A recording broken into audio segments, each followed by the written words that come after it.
Bona tarda. Aquest és el moment en què Mikhail Gorbachev ha emès aquest matí el vot, moment que ha aixecat la màxima expectació de les eleccions que avui es fan a la Unió Soviètica per elegir els 1.500 diputats del nou Parlament. Mikhail Gorbachev declara després de votar que el sistema pluripartidista a l'URSS no garanteix encara la solució dels problemes de la societat soviètica. 3 cosmonautes de l'estació espacial Mir emeten el vot des de l'espai. Els partits polítics bascos celebren per separat la Berri Eguna, dia de la pàtria basca, enmig de la incertesa sobre la decisió d'ETA de prolongar la treva que acaba avui. Relativa normalitat en els transports marítims entre Balears i Catalunya, malgrat que la vaga de Transmediterrània durarà fins demà. El mal temps dificulta la neteja de la marea negra escampada ahir a les aigües d'Alaska, mentre ecologistes i pescadors de la zona mostren una gran preocupació.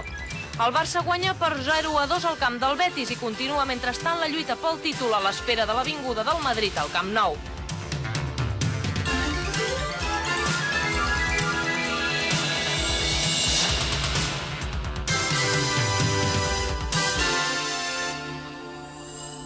Avui se celebren les eleccions al Congrés de la Unió Soviètica. A les 7 d'aquest matí, hora local, els col·legis electorals de l'URSS han obert les portes als 183 milions d'electors que elegeixen 1.500 diputats. És la primera vegada que s'escolleix per sufragi universal la major part del legislatiu soviètic. El moment que ha creat més expectació aquest matí ha estat quan ha votat el president de l'URSS, Mikhail Gorbachev. Gorbachev ha declarat que un sistema pluripartidista encara no garanteix la solució dels problemes de la Unió Soviètica. El sistema pluripartidista no garanteix la solució als nostres problemes. Això ho ha declarat el líder soviètic Mikhail Gorbachev poc després de dipositar el seu vot. Són les primeres eleccions que es fan a la Unió Soviètica amb mínimes garanties democràtiques després de 70 anys. El president soviètic Mikhail Gorbachev i la seva esposa Raisa han anat a votar en un col·legi electoral del centre de Moscou a les 12 del migdia, 2 hores després del que es preveia. Les urnes s'han obert a les 7 del matí i es tancaran a les 8 del vespre. 183 milions de ciutadans soviètics hi estan convocats. Després de dipositar el vot, Gorbachev s'ha aturat a parlar amb els nombrosos mitjans de comunicació estrangers de manera distesa, improvisada. L'existència de més partits no és encara una solució als problemes. Vostès poden veure l'experiència mundial i comprovar-ho. Jo crec que la clau per obrir el potencial de la nostra societat socialista, per canalitzar els múltiples interessos de la gent i harmonitzar-los sobre les bases del consens o la majoria, és la democràcia i la glasnost.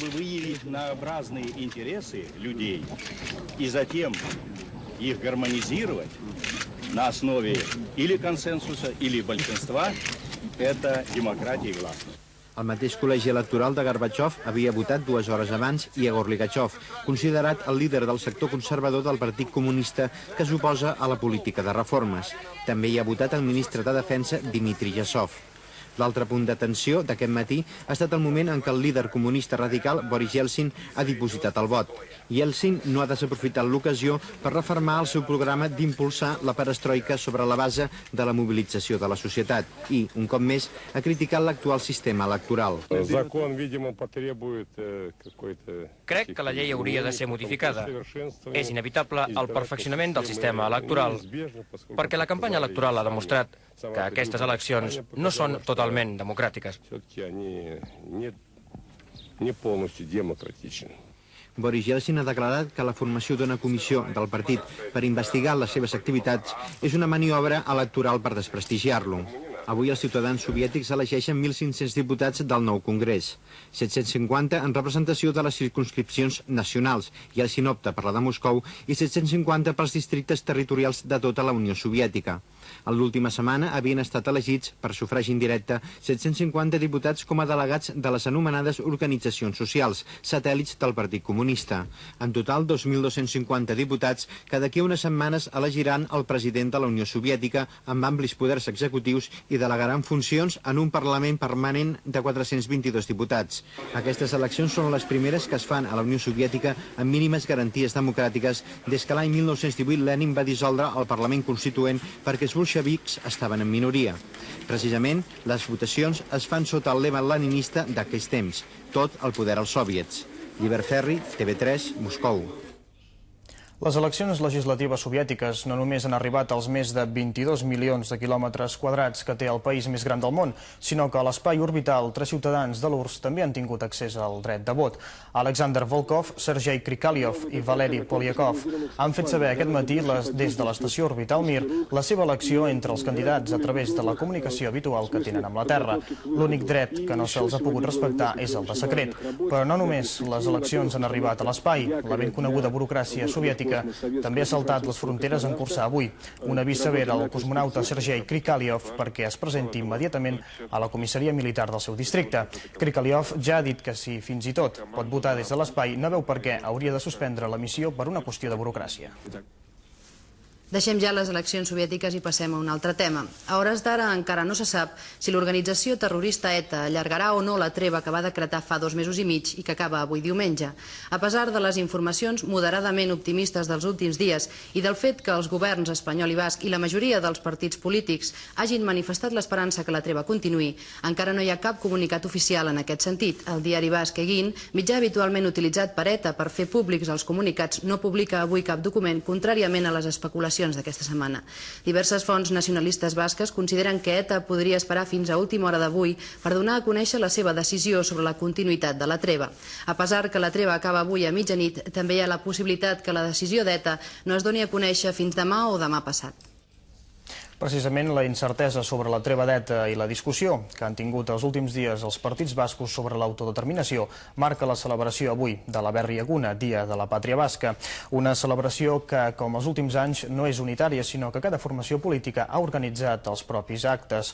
El PNB fa avui 2 actes, un de festiu i un altre de política a Sant Sebastià i Bilbao. La coalició Abertzale Herri-Batasuna ha celebrat aquest migdia a Pamplona la Berri Eguna amb el lema Autodeterminació. Desenes de milers de persones arribades d'Euskadi i Navarra s'han manifestat i han cridat pels carrers a favor de l'autodeterminació, l'amnistia dels presos i ETA. El personal de flota de la companyia Transmediterrània fa avui el penúltim dia de vaga d'aquesta Setmana Santa. Dimarts que ve s'espera que es reprenguin les negociacions entre la direcció de Transmediterrània i els sindicats, segons ha informat la companyia. De moment, els passatgers que han tornat avui de Palma de Mallorca a Barcelona no han notat gaire els efectes de la vaga. Els serveis secrets nord-americans han identificat com a responsable de l'atemptat de Lockerbie, en què van morir 270 persones, el grup radical palestí Front Popular per a l'Alliberament de Palestina, Comandament General, segons publica avui el periòdic britànic Sunday Times. En aquell atemptat, el 21 de desembre, una bomba va esclatar en ple vol sobre la localitat escocesa de Lockerbie a bord d'un avió de la companyia nord-americana Pan Am. L'autoria de l'atemptat l'ha confirmada una altra investigació de l'Organització per l'Alliberament de Palestina, que també culpa aquella fracció palestina dissident prosiriana dirigida per Ahmed Jabril i oposada a les iniciatives de pau de Yasser Arafat. L'OAP també assegura que l'organització de Jibril hauria rebut 10 milions de dòlars, més de 1.000 milions de pessetes per perpetrar la matança. L'OAP creu que, tot i que l'entrega dels diners es va fer a Líbia, la quantitat provenia de les autoritats iranianes. Segons el Times, els Estats Units saben on s'amaguen els terroristes. Després de l'accident d'ahir davant de les costes d'Alaska d'un petroler nord-americà, tots els intents per controlar la marea negra que ha provocat han estat infructuosos a causa del mal temps. La marea ja té una extensió de 10 quilòmetres i tant els pescadors com els ecologistes de la zona han criticat durament la lentitud de les tasques de neteja.